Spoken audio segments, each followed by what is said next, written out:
Pick a winner. Pick a winner. Win today's game. There's Safcol, Staminade, Comet, KB. Anyhow, one last week. Polyflora, she's a newie. Keep your eyes on Marlow Ropes. PK's got a chance today. Maybe Lee or Colour 7 or Travel Lodge will show the way. Now upstairs, the women serve you cakes and cups of tea. And there's more talk about the boats and who they've come to see or whether the wind will blow up big. Some think it'll rain. Van Heusen's fitted a new mast. Do you think it'll take the strain? The ferry takes a while to get to the starting line. But on board, the excitement builds. It's a real good time. The 18-footers tack and jib. The wind's still on the blow. Won't be long now before the gun shouts go. Toyota's looking pretty good. Her skipper's got her going great. She's going to get some competition, though, from the blokes on Mitchell Coff's freight. There's odds on Century and Ampol's showing well.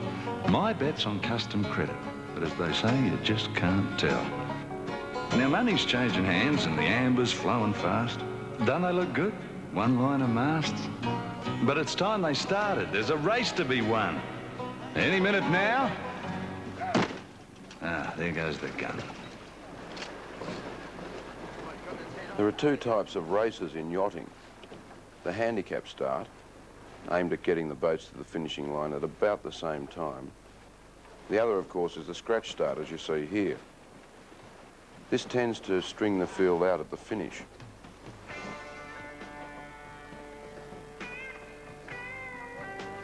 These 18-foot skiffs are close to the fastest yachts of any type. The boat is like a saucer with a ridiculous amount of sail thrown up, and they're devilish tricky to handle.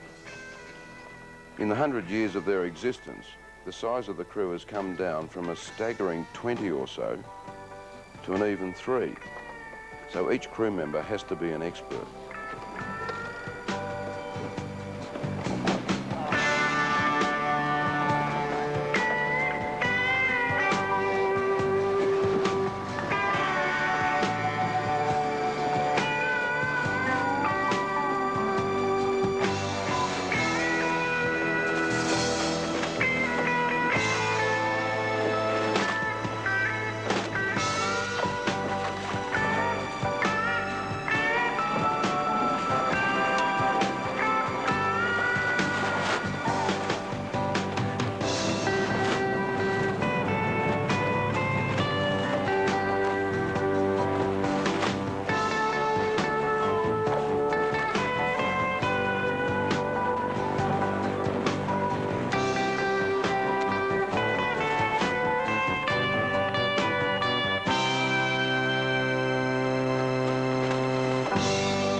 To be among the top 18-footers, a crew needs a new boat every 2 seasons at the very least. And although to the uneducated eye they don't look it, a new boat costs upwards of $15,000 fully rigged, which make them the most expensive yachts per foot of boat in the world. They are, of course, quite out of the range of the average man's pocket. So consequently, each crew has to go through the hassles of finding a firm to sponsor them.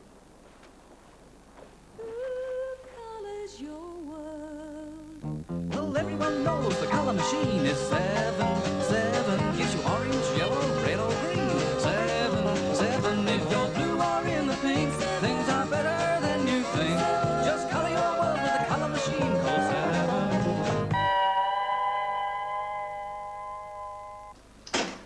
Well, there's the Colour 7 yacht. How does a television station, Ted, become involved with an 18-foot boat? Oh, well, it's very good publicity, but it goes a little beyond that, as far as I'm concerned. It seems to me that the 18-footers of all sailing boats reflect something of the spirit of Sydney. They've been sailing on the harbour now for almost 100 years, and they have an enormous heritage. And I perceive that our station should be involved in that sort of activity. It was important, though, from a promotional point of view, that we found a winner, and I took about 2 or 3 years searching out who the likely up-and-coming champions were going to be, and finally settled on young Ian Murray, who at the time was only 17. He designed our boat himself and had it built, and of course has had a quite remarkable run in just his first season in 18s.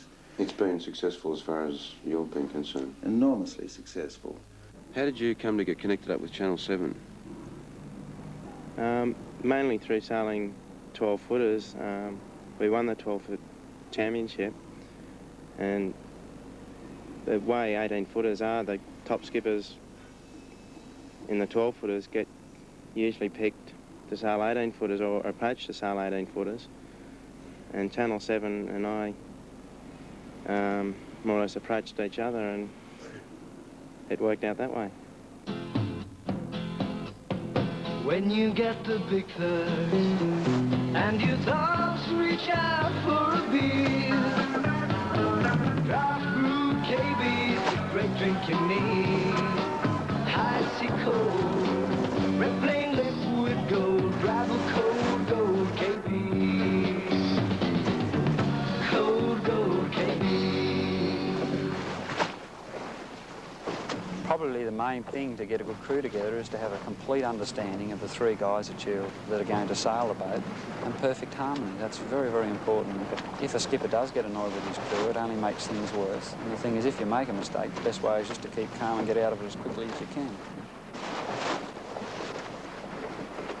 One of the top skippers, Dave Porter of KB, is about to lead the contingent of the 6 best crews to New Zealand for the World Championships. As it turns out, Ian Murray and this Colour 7 crew went on to take up first place. Not a bad effort for a youngster in his first season, as Dave Porter would no doubt agree. Tell me, what constitutes a top crew? How do you... Well, I think I would be an authority to speak on this, because prior to this season I had a crew with me for 4 odd years, and this year I had to put a brand new crew together, and I think now we're only just starting to hit our peak.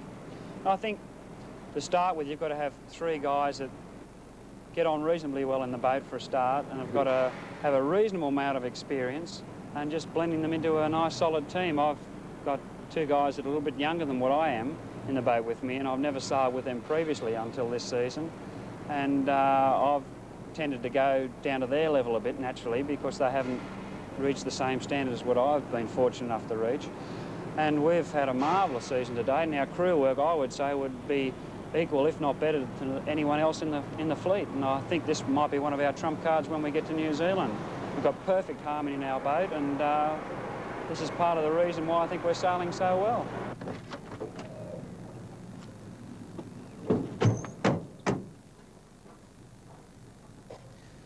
I've now watched 2 days of 18-footer sailing races, and apart from not being as easy as it looks, I just hope it's not as hard as it looks. Under racing conditions, the 3 crew members appear to be pushed to the limit at every moment, and when you make a mistake in one of these, it usually winds up with the boat capsizing and the crew in the drink.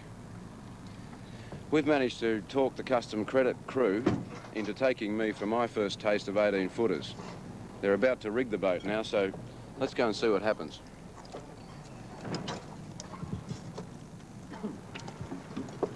Ken, Peter and Steve are the 3 crew members of Custom Credit, and this is their first season with a new boat.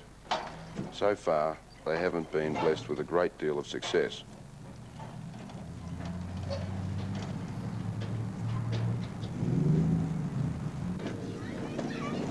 Come around here, mate. I'm a bit worried that I've just noticed you've got a hole in the bottom of the boat. Thought I'd better point it out to you. What's all that about? Oh, that's the fin case for the boat. Yeah. So these fins over here? Yeah. You've got a big one for different days. Today we'll probably have the little one in today. Helps you steer the boat, keeps the boat stable. If you didn't have that, well, you wouldn't be worthwhile And the going boat is buoyant enough, even with the hole in it, Yeah. not to take water in? Oh, no, well, when the fin comes in, so the fin is made to that. There's just a gap. Usually they have, some have carpet down there or rubber, so water doesn't So it come sort up. of seals? Yeah. But virtually no water does come in there. Oh, I'm glad we got that cleared up.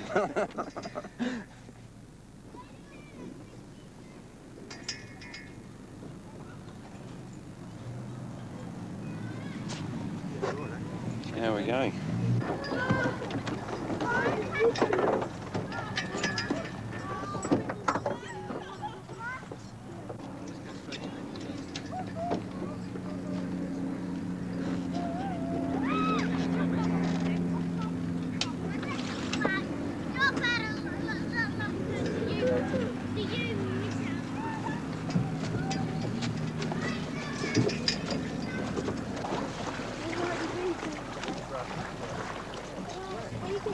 I'll get the rod on the fin.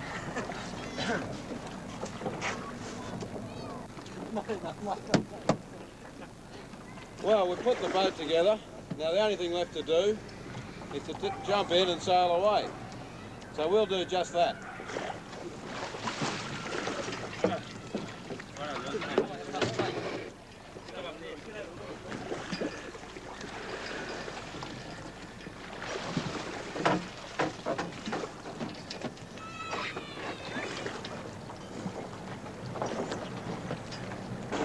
Well, this is really good fun for me. The boys think it's pretty tame at the moment, and they've promised to take me for a bit of a ride in a few minutes. A real ride. But it's very exhilarating. I'm enjoying it an awful lot.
Thanks very much, fellas.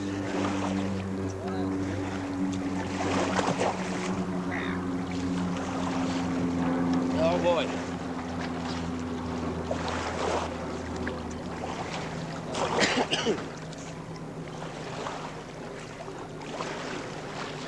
Well, that's really something. I've forgotten what sailing was like. There's an incredible sensation of speed. It's very hard work. Found myself getting terribly tired. And when I first went out in the trapeze, I was very shaky, I must admit, in the leg. But it's really quite a thrill. Come on, mate, give us a lift.